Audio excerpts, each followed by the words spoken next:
জিয়াউর রহমান এক কিংবদন্তির নাম। বাংলাদেশে এ ধরনের একজন সৎ, নির্ভীক, দেশপ্রেমিক রাষ্ট্রপতি পেতে বহু বছর আমাদেরকে অপেক্ষা করতে হবে। জিয়াউর রহমানকে ঘনিষ্ঠভাবে দেখার সুযোগ আমি পেয়েছি, এজন্য নিজকে ভাগ্যবান মনে করি। পাকিস্তান মিলিটারি একাডেমিতে মেজর জিয়াউর রহমান আমাদের একজন প্রশিক্ষক ছিলেন। সেখানেই তার সাথে প্রথম পরিচয় খেলার মাঠে। তিনি রেফারি ছিলেন। দুটি দলের মধ্যে খেলা হচ্ছে, আমি একটি দলের অধিনায়ক ছিলাম। তিনি হুইসেল বাজিয়ে আমাকে ডাকলেন। তারপরে তিনি বললেন, মাই নেম ইজ জিয়া, এবং বললেন যে, ইংরেজিতে বললেন যে তার ফুটবল দল প্রথম ইস্ট বেঙ্গল, সেনাবাহিনীর মধ্যে সবচেয়ে ভালো ফুটবল টিম। তো তিনি অত্যন্ত ক্রীড়ানুরাগী ব্যক্তি ছিলেন। তিনি দেশের সেনাবাহিনী প্রধান হওয়ার পর সেনাবাহিনী প্রধান হিসেবে তার সাথে আমি ফুটবল খেলেছি একসাথে, একই টিমে। তিনি ক্রীড়ানুরাগী ব্যক্তি ছিলেন, ভালো বক্সার ছিলেন।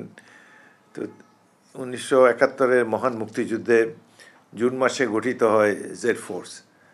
এই জেড ফোর্স প্রথম, তৃতীয় এবং অষ্টম ব্যাটালিয়ান ইস্ট বেঙ্গল এদেরকে নিয়ে গঠিত হয়। মেঘালয়ের তেলঢালা নামে একটি জায়গায় জেড ফোর্স গঠিত হয়। সেখানে এই তিনটি ব্যাটালিয়ানের সাথেই অনেক ছাত্র ছিল, যারা ঘরবাড়ি ত্যাগ করে মুক্তিযুদ্ধে যোগ দেওয়ার উদ্দেশ্যে মুক্তিবাহিনীতে এসেছে, কিন্তু তাদের প্রশিক্ষণ ছিল না। এই 6 সপ্তাহ প্রশিক্ষণ দেওয়া হয় জেড ফোর্সের এই সৈনিকদেরকে, এবং এই ছাত্ররা 6 সপ্তাহ প্রশিক্ষণের পর দুঃসাহসী মুক্তিযোদ্ধায় পরিণত হয়, এবং পরবর্তীকালে জুলাই, আগস্ট, সেপ্টেম্বর, অক্টোবর এ সময়, এবং পরবর্তীকালে যুদ্ধের চূড়ান্ত পর্যায়ে 21শে নভেম্বর থেকে 16ই ডিসেম্বর পর্যন্ত বিভিন্ন রণাঙ্গনে বীর বিক্রমে যুদ্ধ করেছে জেড ফোর্স মুক্তিযুদ্ধের সবচাইতে বেশি সাহসিকতা পদক, বীরশ্রেষ্ঠ, বীর বিক্রম, বীর উত্তম, বীর প্রতীক ইত্যাদি অর্জন করে, এবং তাদের শহীদের সংখ্যাও সর্বাধিক। জিয়াউর রহমান একজন দুঃসাহসী কমান্ডার ছিলেন। তিনি অন্যান্য সেক্টর কমান্ডারদের মতো ভারতের অভ্যন্তরে হেডকোয়ার্টার স্থাপন করে মুক্তিযুদ্ধ পরিচালনা করেননি। তিনি সম্মুখ যুদ্ধে তার ব্যাটালিয়ন জেড ফোর্সের সৈনিকদের সাথে কাছাকাছি দাঁড়িয়ে, যেখানে একজন কমান্ডারে না আসলেও চলে সেই ধরনের স্থানে জনগণকে বা তার সৈনিকদেরকে অনুপ্রাণিত করার জন্য নিজেই যুদ্ধে অংশ নিয়েছেন।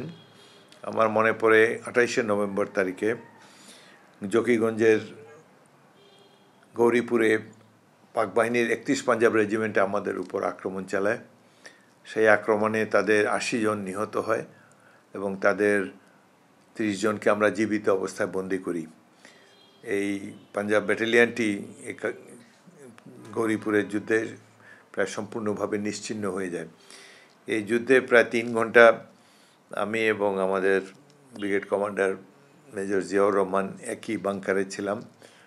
সেই ভয়াবহ যুদ্ধে আমাদেরও একজন company commander major captain Mahbubur Rahman শহীদ হন, এবং এই গৌরীপুরের যুদ্ধ জিয়াউর রহমান উপস্থিত থেকে যেভাবে সৈন্য পরিচালনা করেছেন, যার ফলে আমাদের বিজয়টি সম্ভবপর হয়েছে। তিনি একজন সাহসী সৈনিক হিসাবে, সাহসী কমান্ডার রূপে দৃষ্টান্ত স্থাপন করেছিলেন। পরবর্তীকালে কানাইঘাট জয়ের পর আমরা কানাইঘাট থেকে সিলেট শহর পর্যন্ত আমরা একটা লং মার্চ করি, শত্রুর ঘাঁটি এড়িয়ে এবং হাওরের মধ্যে দিয়ে, চা বাগানের মধ্যে দিয়ে নিজেদের খাবার দাবার, অ্যামুনিশন আমরা পিঠে করে ক্যারি করেছি সিলেটের পথে অগ্রসর হওয়ার জন্যে, এবং 14ই ডিসেম্বর তারিখে সারাদিনব্যাপী যুদ্ধের পর আমরা সিলেট দখল করি।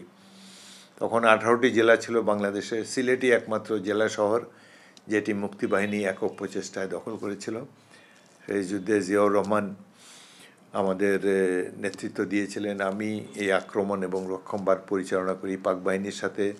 14ই ডিসেম্বর সারাদিন ব্যাপী আমার কোম্পানির সাথে এই যুদ্ধ হয়, এবং এই যুদ্ধের পর শেষ দিকে আমরা একটা বিমান আক্রমণ নিয়ে আসি, এবং আমি বেতার সেটে ভারতীয় বাহিনীকে অনুরোধ জানাই তারা যেন একটা বিমান আক্রমণ পরিচালনা করে।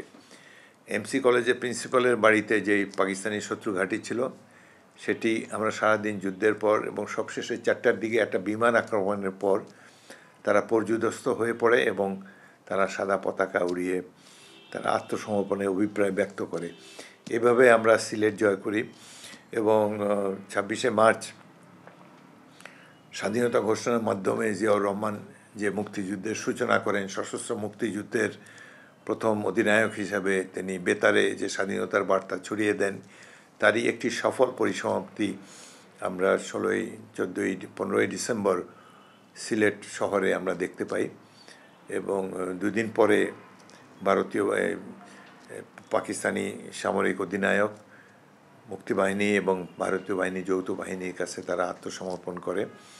তো মুক্তিযুদ্ধে জিয়াউর রহমান কেবলমাত্র স্বাধীনতার ঘোষণা দিয়েই বিরত থাকেননি, তারপর তিনি দক্ষতার সাথে সৈন্য পরিচালনা করেছেন, রণাঙ্গনে সাহসী কমান্ডার রূপে সৈনিক এবং সাধারণ মানুষের আস্থা অর্জন করেছেন।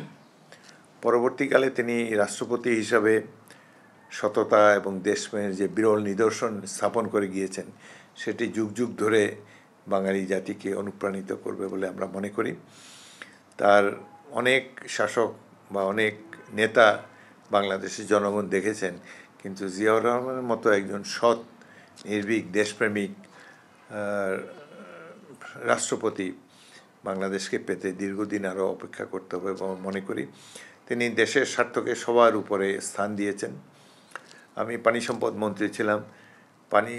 ভারত 54টা নদীর উজানে বাদ দিয়ে তারা পানি প্রত্যাহার করে নিচ্ছে একতরফাভাবে, যার ফলে বাংলাদেশের মানুষ আমাদের পানির প্রাপ্য হিস্সা থেকে বঞ্চিত হচ্ছি। দেশের বিভিন্ন অঞ্চলে মরুকরণ শুরু হয়েছে তারা এই পানি প্রত্যাহারের ফলে। তো গঙ্গা নদীর পানির যখন ভারত একতরফাভাবে প্রত্যাহার করে নেন, তিনি জাতিসংঘে গিয়েছেন, বিশ্ববাসীর দরবারে বাংলাদেশের জনগণের ন্যায্য অধিকারের কথা তুলে ধরেছেন। এবং এরই ফলশ্রুতিতে ভারতীয়রা বাধ্য হয়ে 77 সালে একটা চুক্তি করে, গঙ্গা চুক্তি, যেখানে গ্যারান্টি ক্লজ ছিল, বাংলাদেশের অংশের পানির প্রাপ্যতা নিশ্চিত করা হয়েছিল। একটা মিনিমাম এই পরিমাণ পানি বাংলাদেশকে দিতে তারা বাধ্য থাকবে এই ধরনের চুক্তির মাধ্যমে। পরবর্তীকালে আরও চুক্তি হয়েছে, সেগুলোতে গ্যারান্টি ক্লজ ছিল না। সুতরাং জিয়াউর রহমান দক্ষতার সাথেই বাংলাদেশের জনগণের দাবির প্রতিনিধিত্ব করেছেন।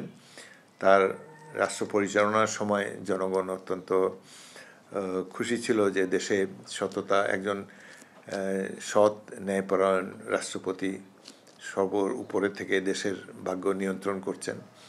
এভাবে জিয়াউর রহমান দেশের জনগণের অন্তরে স্থায়ী আসন লাভ করেছেন তার সততা, ন্যায়, নিষ্ঠা এবং দেশপ্রেমের কারণে।